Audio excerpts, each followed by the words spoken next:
ఓం శ్రీ గురుభ్యో నమ. ఓం శ్రీ మాత్రే నమ. జూన్ 1వ తారీఖు నుంచి 10వ తారీఖు వరకు కూడా మేషాది ద్వాదశ రాశుల యొక్క ఫలితాలు ఏ విధంగా ఉండబోతున్నాయి తెలుసుకునే ముందు ఏ గ్రహాలు ఏ రాశుల్లో సంచరిస్తున్నాయో తెలుసుకుందాం.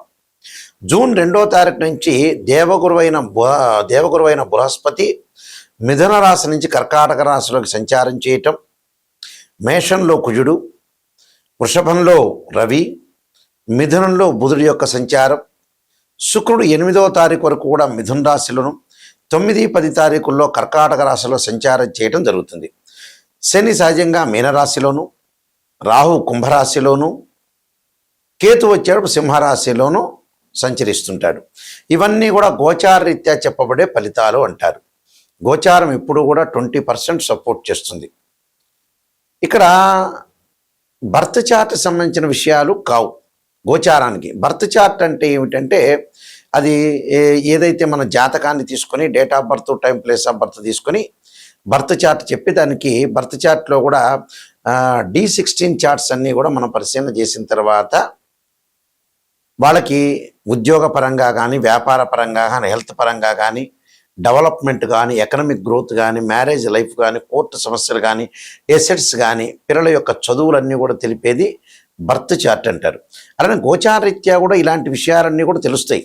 సూచనలు, మనం ఎలాంటి నిర్ణయాలు తీసుకోవాలి, ఎలాంటి ఉద్యోగంలో చేరాలి, ఈ 10 రోజుల పాటు ఎలాగ ఆరోగ్యం ఎలా ఉండబోతుంది, పిల్లల మీద ఎలా కాన్సన్ట్రేషన్ చేయాలి, మ్యారేజ్ లైఫ్ అనేది ఏంది, వైఫ్ అండ్ హస్బెండ్ రిలేషన్ ఏంటి అనేది ఈ 10 రోజుల పాటు తెలిసేదే గోచారం అంటారు. అంటే ప్రజెంట్ సిచ్యువేషన్ తెలిసేది గోచారం. గోచారం ఎప్పుడు కూడా 20% సపోర్ట్ చేస్తుంది. బర్త్ చార్ట్ అనేది చాలా ఇంపార్టెంట్. బర్త్ చార్ట్ ఏంటంటే లైఫ్ లాంగ్ ఉండే ప్రొటెక్షన్ తెలియజేసేదే మనం బర్త్ చార్ట్ అంటాం. అలానే ద్వాదశ భావాలని, ద్వాదశ రాశ్యాధిపతుల్ని, ఆయా రాశుల్లో ఏ గ్రహాలు సంచరిస్తున్నాయి, బర్త్ చార్ట్లో డివిజనబుల్ చార్ట్స్ అన్ని కూడా అనాలిసిస్ చేసి మ్యాథమెటికల్గా అనాలిసిస్ చేసి చెప్పేదే బర్త్ చార్ట్ అంట. ఈ ప్రజెంట్ మనం గోచార రీత్యా మేషాది రాశుల వాళ్ళకి ఈ 10 రోజుల పాటు ఏం జరగబోతుంది, ఎలాంటి నిర్ణయాలు తీసుకోవాలి, ఎలాంటి ప్రమాదాలు జరగబోతున్నాయి, ఎలాంటి శుభవార్తలు వినబోతున్నారో మనం తెలుసుకుందాం. మీనరాశి వారికి 10 రోజుల పాటు ఏ విధంగా ఉండబోతుంది. మీనరాశి వాళ్ళకి 5వ స్థానంలో గురువు యొక్క సంచారం జూన్ 2వ తారీఖు నుంచి ప్రారంభం కావటం డబ్బుల పరంగా మటుకు 1 సంవత్సర కాలం పాటు బ్రహ్మాండంగా ఉంటుంది. ఈ 10 రోజుల పాటు కూడా ఆర్థిక పరంగా ఆదాయం బాగా పెరిగే అవకాశాలు ఎక్కువ ఉంటుంది. అంటే లోటు లేకుండా ఉండే అవకాశాలు ఎక్కువ ఉంటుంది. అలానే చతుర్థ పంచమాల్లో శుక్రుడు యొక్క సంచారం, శుక్రుడు ఏమవుతాడంటే 8వ తారీఖు వరకు మిథునంలో ఉంటాడు, తర్వాత కర్కాటకంలోకి వెళ్తాడు. అంటే 2 రాశుల్లో మంచివాళ్లే కాబట్టి వివాహ శుభ కార్యక్రమాలు, బంగారు ఆభరణాలు కొనుగోలు చేయటం, దుస్తులు కొనుగోలు చేయటం, గృహోపకరణ వస్తువులు, ఇంటి మీద ఇల్లు వేయటం, కొన్ని ప్రణాళికాబద్ధంగా రూపొందించుకొని ముందుకు వెళ్తారు. అంటే సరైన ప్రణాళిక, సరైన విధానంతో ముందుకు వెళ్ళే అవకాశాలు ఖచ్చితంగా ఉంటుంది. అలానే ద్వితీయ స్థానంలో కుజుడు వల్ల కుటుంబ పరంగా ఇబ్బందులు కలగకుండా చూసుకోండి. అలానే తృతీయంలో రాహు వల్ల నిరుద్యోగులకు మంచి ఉద్యోగ అవకాశాలు, ఉద్యోగుల యొక్క మద్దతు, ఉద్యోగంలో ప్రమోషన్లు, స్థానచలనం జరిగే అవకాశాలు బాగా ఎక్కువ ఉంటుంది. కాబట్టి బుధుడి యొక్క ప్రభావం వల్ల మిథున రాశిలో సంచారం వల్ల చతుర్థంలో వ్యాపార పరంగా అనుకూలంగా ఉంటుంది. వ్యాపారము, ఉద్యోగము, ఫైనాన్షియల్ పరంగా ఉండే లావాదేవీలు బాగుంటాయి. గతంలో ఎవరైతే సంతానం లేదో ఇన్ఫెర్టిలిటీ ఇష్యూస్ అంటారు, ఆ సంతానం కలిగే అవకాశాలు ఖచ్చితంగా ఉంటాయి. ఇన్ఫెర్టిలిటీ ఇష్యూ అంటే సంతానం కలగలేకపోవడం, సంతానం ద్వారా శుభవార్తలు వింటారు, సంతానం కలుగుతుంది, సంతానం వాళ్ళ పిల్లలకు కూడా మంచి మార్కులు, ఉత్తీర్ణత, వాళ్ళ యొక్క పెళ్ళిళ్ళు, అలానే విదేశాలకు వెళ్ళే అవకాశాలు ఎక్కువ ఉంటాయి.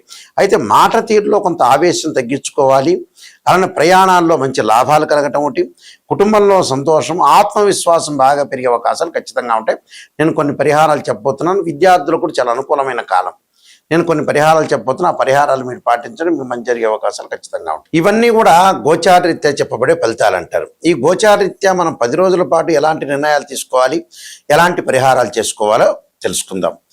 ప్రధానంగా ఉద్యోగరీత్యా, ఆరోగ్యరీత్యా ప్రధానంగా ఎవరికైనా సరే ఇబ్బందులు కలుగుతున్న వ్యక్తులు ఎవరైనా ఉంటే చక్కగా మనం చేయాల్సింది ఏంటంటే సూర్యగ్రహం యొక్క ఆరాధన చేయాలి. ఉద్యోగంలో అబ్స్ట్రక్షన్స్ కానీ, ఉద్యోగంలో అప్ అండ్ డౌన్స్ కానీ, అధికారుల యొక్క ఒత్తిడి కానీ, ఉద్యోగాలు పోవటం కానీ, నిరుద్యోగులకు ఉద్యోగ అవకాశాలు లేకపోవటం, అంటే ఎంప్లాయ్మెంట్ పరంగా ఇబ్బందులు కలుగుతున్న వ్యక్తులు, హెల్త్ పరంగా కూడా కొంత ఇబ్బందులు కలుగుతున్న వ్యక్తులకి అంటే కోపం ఉద్రిక్తలో పెరుగుతుండి ఆవేశపడుతున్న వ్యక్తులకు కూడా సూర్యుడి యొక్క ఆరాధన చేయాలి. సూర్యుడి యొక్క ఆరాధన ఎలా చేయాలి అనంటే, ప్రతి గ్రహానికి అధిదేవత, ప్రత్యదేవత, అంతరిక్ష దేవత, అధిష్టాన దేవతలు ఉంటారు. అక్కడ సూర్యుడు గ్రహం అనేది మనకు బాగా లేకపోతే మాతాంగీ దేవి యొక్క ఆరాధన చేయాలి. మాతాంగీ దేవి యొక్క ఆరాధన ఆదివారం రోజున ప్రాతకాలంలో సూర్యహోరలో చేస్తే మనకి ఉద్యోగపరంగా ఉండే, ఆరోగ్యపరంగా ఉండే కష్టాలకు దూరం అయ్యే అవకాశం ఖచ్చితంగా ఉంటుంది. అంటే సూర్యభగవానుడికి అంతరిక్ష దేవత, మెయిన్ దేవత ఎవరంటే మాతాంగీ దేవి. మాతాంగీ దేవిని ఆరాధన చేయాలి. మానసికంగా బాధలు పడుతుంటూ టెన్షన్గా ఉండి, మెంటల్లీ డిజార్డర్ ఉండి, చంద్రగ్రహం అనేది అనుకూలంగా లేకపోతే వారి జాతకంలో తప్పకుండా వాళ్ళు భువనేశ్వరీ దేవి యొక్క ఆరాధన చేయాలి. అంటే చంద్రుడికి అంతరిక్ష దేవత భువనేశ్వరి దేవి. భువనేశ్వరి దేవిని సోమవారం రోజున చంద్రహోరలో ప్రాతకాలం చేయటం వల్ల మానసికంగా ప్రశాంతత లభించే అవకాశం ఖచ్చితంగా ఉంటుంది. కొంతమంది ఎంత డబ్బులున్నా ఎన్నున్నా కూడా మానసికంగా ప్రశాంతత ఉండదు. ప్రశాంతత కావాలంటే ఖచ్చితంగా భువనేశ్వరి యొక్క ఆరాధనతో పాటు చంద్రుడికి ప్రీతికరమైన ఒడ్లు కానీ బియ్యాన్ని కానీ సోమవారం రోజున దానం చేయటం చాలా మంచిది. అలానే వాహన ప్రమాదాలు జరుగుతున్న, ఆరోగ్యపరంగా ఇబ్బందులు, కోర్టు సమస్యలు, అన్నదమ్ముల మధ్యలో కానీ అక్కచెల్లెల మధ్యలో గొడవలు జరుగుతున్నా, పిత్రార్జిత విషయంలో కూడా కొన్ని గొడవలు జరుగుతున్నా, వాహన ప్రమాదాలు జరుగుతున్న, ఆరోగ్యపరంగా ఇబ్బందులు కలుగుతున్న వ్యక్తులు కుజుడి యొక్క ఆరాధన చేయాలి. సుబ్రహ్మణ్య స్వామి యొక్క అష్టకాన్ని చదవటం ఒకటి. అలానే కుజుడికి అంతరిక్ష దేవత అయిన భగళాముఖి యొక్క స్తోత్ర పాలనం చేయాలి. అది దేవాలయంలో కూర్చొని చక్కగా మంగళవారం రోజున ప్రాతకాలంలో చేయడం చాలా మంచిది. వాళ్ళ ప్రాతకాలం కుదరకపోతే ప్రదోషకాల సమయంలో కూడా చక్కగా స్నానం చేసి భగళాముఖి యొక్క స్తోత్ర పాలనాన్ని, సుబ్రహ్మణ్య స్వామి యొక్క అష్టకాన్ని, సుబ్రహ్మణ్య యొక్క స్తోత్రాన్ని, సుబ్రహ్మణ్య స్వామి భుజంగ స్తోత్రాన్ని కూడా చదువుకోవడం వల్ల కూడా చాలా మంచి జరిగే అవకాశాలు ఎక్కువ ఉంటుంది. బుద్ధి వికసించట్లేదా, వ్యాపార పరంగా అనుకూలంగా లేదా, అలానే బ్రెయిన్ మెచ్యూరిటీ వాల్యూస్ పెరగట్లేదా, వ్యాపారం కానీ ఉద్యోగపరంగా కానీ కొన్ని ఇబ్బందులు కలుగుతున్నాయా, అంటే ఏ టైంలో ఏ నిర్ణయం తీసుకోవాలి అనేది తెలుసుకోలేకపోతున్నారా, ఏ నిర్ణయాన్ని కరెక్ట్గా అమలు చేయలేకపోతున్నారా, ప్రణాళికాబద్ధంగా మీరు చేయలేకపోతున్న వ్యక్తులు బుధుడి యొక్క ఆరాధన చేయాలి. అంటే బుధుడి యొక్క ఆరాధన చేయటం వల్ల మనకు ఖచ్చితంగా మంచి జరిగే అవకాశాలు ఎక్కువగా ఉంటాయి.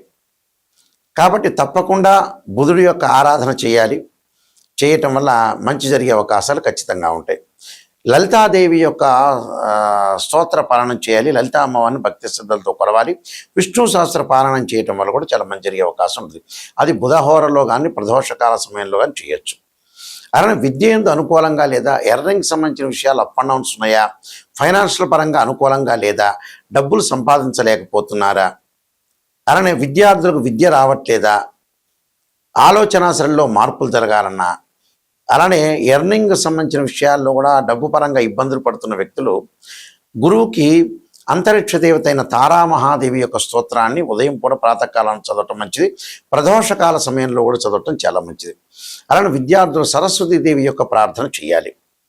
వివాహం కావట్లేదా అంటే, ఇందాక నేను చెప్పిన దానిలో గురువు సంతానకారకుడు కూడా. ఆ సంతానానికి సంబంధించిన తారా మహాదేవి స్తోత్రాన్ని, సంతాన గోపాలకృష్ణ మంత్రాన్ని చదవటం కూడా చాలా మంచిది. అలానే శుక్రగ్రహాన్ని దగ్గరికి వస్తే వివాహం కావట్లేదా, వివాహపరంగా ఆలస్యం జరుగుతుందా అంటే శుక్రుడి యొక్క అనుకూలత ఉండాలి. శుక్రుడి యొక్క అనుకూలత ఉండాలంటే ఖచ్చితంగా శుక్రుడి యొక్క ఆరాధన చేయాలి. అంటే ఆరాధన అంటే శుక్రుడికి అంతరిక్ష దేవతైన కమలాదేవి యొక్క ఆరాధన చేయటం వల్ల మంచి జరిగే అవకాశాలు ఖచ్చితంగా ఉంటుంది. ఉదయం కానీ సాయంత్రం కానీ చదవటంలో మంచి జరిగే అవకాశాలు ఎక్కువ ఉంటుంది. అలానే ముఖ్యంగా స్త్రీలు వరపాస్పదాస రుద్రాభిషేకం, అఘోర గౌరీ పాస్పదాస రుద్రాభిషేకం, అబ్బాయిలు వచ్చే కన్యా పాస్పదాస రుద్రాభిషేకాన్ని చేయాలి. శనిపరంగా ఎల్నాటి శని, జన్మశని, అలానే ద్వితీయ స్థానంలో శని, వ్యయశని, కంటక శని లేదా పొంగు శని, అర్ధాష్టమ శని, అష్టమ శనులు జరుగుతున్నాయా, శని మహారథి జరుగుతుందా, శని యొక్క బాధలు పడుతున్నారా, దక్షిణాకాళి స్తోత్రాన్ని గుడిలో వెళ్ళి చదవటం మంచిది. ప్రాతకాలంలో శని హోరలో చదవటం మంచిది, లేకపోతే ప్రదోషకాలంలో చదవటం మంచిది. అలా నువ్వులు దానం చేయటం కూడా చాలా మంచిది. అలానే రాహు బాగుండట్లేదా, విదేశాలకు వెళ్ళలేకపోతున్నారా, నరదృష్టి ఉందా, చక్షు దోషాలున్నాయా అంటే కంటి దోషాలున్నాయా, ఏ దోషాలు ఉన్నాయని జాతకంలో చూసుకునేటట్టయితే రాహుకి అలానే అధిష్టాన దేవతలు అంతరిక్ష దేవతలు ఉంటారు. అంతరిక్ష దేవత అయిన చిన్నమస్తాదేవి యొక్క స్తోత్రాన్ని పారాయణ చేయండి. ఇది ఎప్పుడు చేయాలి? తప్పకుండా శనివారం రోజున, ఆదివారం కానీ శనివారం కానీ చేయొచ్చు. అలానే కేతువు వల్ల జ్ఞానం రావట్లేదా, జ్ఞాన సంపన్నులు కాలేకపోతున్నారు, ఆటంకాలు కలుగుతున్నాయా, పిత్రార్జిత విషయంలో కానీ, కోర్టు సమస్యలో కానీ, అన్నదమ్ముల మధ్యలో కానీ ఏదన్నా గొడవలు జరుగుతుంటే ఖచ్చితంగా కేతువుకు అంతరిక్ష దేవత అయిన మనం ధూమతీదేవి యొక్క స్తోత్ర పారాయణం చేయాలి. అది ఎప్పుడు చేయాలి? మంగళవారం రోజున చేయడం చాలా మంచిది, ఉదయం కానీ సాయంత్రం కానీ. అంటే ఇవన్నీ కూడా రెమెడీస్ అనేవి చేసుకోవాలి. ధనపరంగా ఇబ్బందులు కలుగుతున్న వాళ్ళు కూడా ఖచ్చితంగా యక్షాయ కుబేరాయ వైశ్రవణాయ ధనధాన్యాధిపతి ధనం ధాన్యం సమృద్ధిమే దేహిమే దాపై స్వాహ అనే మంత్రాన్ని, ఆరోగ్యపరంగా ఇబ్బందులు కలుగుతున్నాయా, శరీరే జర్జరీభూతే వ్యాధిగ్రస్తే కలేబ్రే ఔషధం జాహ్నవీతోయం వైద్యో నారాయణ హరి మంత్రాన్ని, ఉద్యోగపరంగా సూర్య గాయత్రి మంత్రాన్ని చదువుకోవటం మంచిది. ఆదిత్యాయుధే సహస్రకిరణాయుధమే తన్నో సూర్య ప్రచోదయాత్. మానసికంగా ఆందోళన పడుతున్నారా, క్షీరపుత్రాయుధే అమృతతత్వాయుధమే తన్నో చంద్ర ప్రచోదయాత్ అనే మంత్రాన్ని చక్కగా చదువుకోండి. మీకు మంచి జరిగే అవకాశాలు ఖచ్చితంగా ఉంటాయి. అయితే ఏమిటి అనంటే ఇవన్నీ కూడా గోచారరీత్యా చెప్పబడే ఫలితాలు. గోచారం ఎప్పుడు కూడా 20% గుర్తుపెట్టుకోండి. అంటే మేషరాశి వాళ్ళందరికీ 5 లక్షల మంది హైదరాబాద్లో ఉంటే అలానే జరుగుతుందా? జరగదు. సూచనలు అంటే ఆ 4-5 పాయింట్లలో ఒక సూచన జరుగుతుంటే మీరు జాగ్రత్త పడే అవకాశం ఖచ్చితంగా ఉంటుంది. అదొకటి గుర్తుపెట్టుకోవాలి. గోచారం కూడా ఇంపార్టెంటే. ఆ గోచారాన్ని చూసి మనం అనుసరిస్తే ఏంటంటే ఎలాంటి నిర్ణయాలు తీసుకోవాలి, ఎలాంటి జాగ్రత్తలు తీసుకోవాలి అంటే ముందుగా బిఫోర్గా మనం జాగ్రత్తలు తీసుకుంటే ఖచ్చితంగా మనకు మంచి రిజల్ట్స్ వచ్చే అవకాశం గ్యారంటీగా ఉంటుంది. గోచారరీత్యా ఆలోచనలు మారిపోవాలి. అంటే మనం ఏం చేయగలుగుతున్నాం, ఏం చేస్తున్నాం, ఎలాంటి జాగ్రత్తలు ఈ 10 రోజుల్లో గురువు గారు చెప్పారు, నాయకంటి గారు.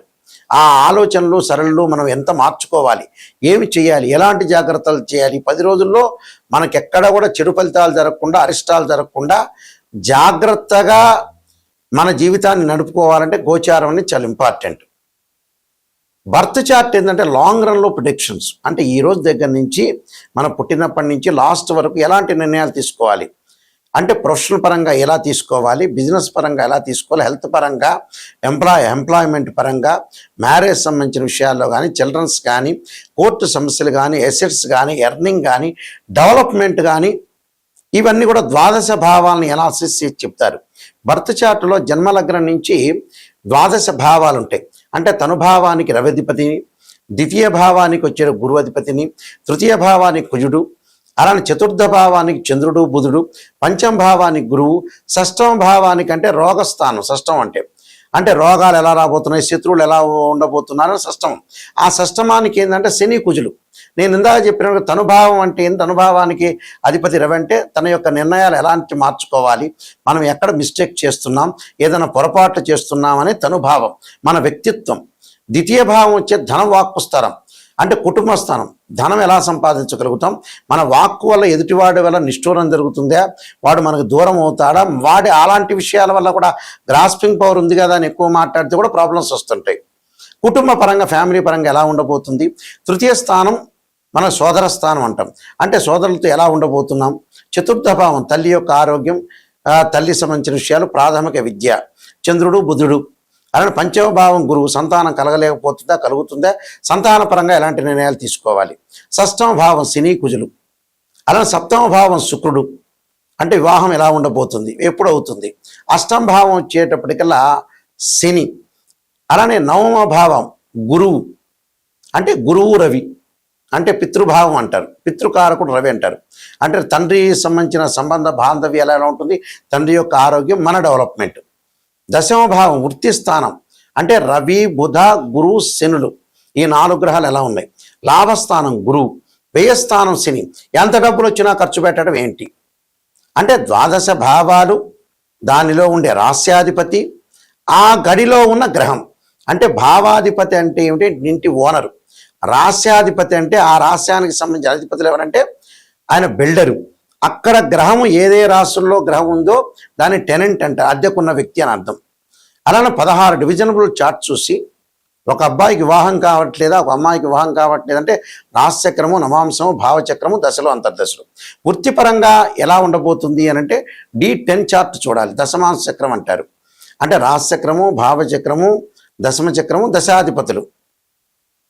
అలానే సంతానం కలుగుతుందా కలగలేదంటే రాశిచక్రము, సప్తమాంశము, భావచక్రము, దశలు, అంతర్దశలు. అంటే ఇలా 16 డివిజనబుల్ చార్ట్ చూసి మ్యాథమెటికల్గా క్యాలిక్యులేషన్ వేసి ఉచ్చస్థానంలో ఉన్నారా, నీచ స్థానంలో ఉన్నారా, గ్రహాలు ఎన్ని డిగ్రీల్లో ఉన్నారు, ఎంత పొజిషన్ ఉంది అని నిజం తెలుసుకోవాలి.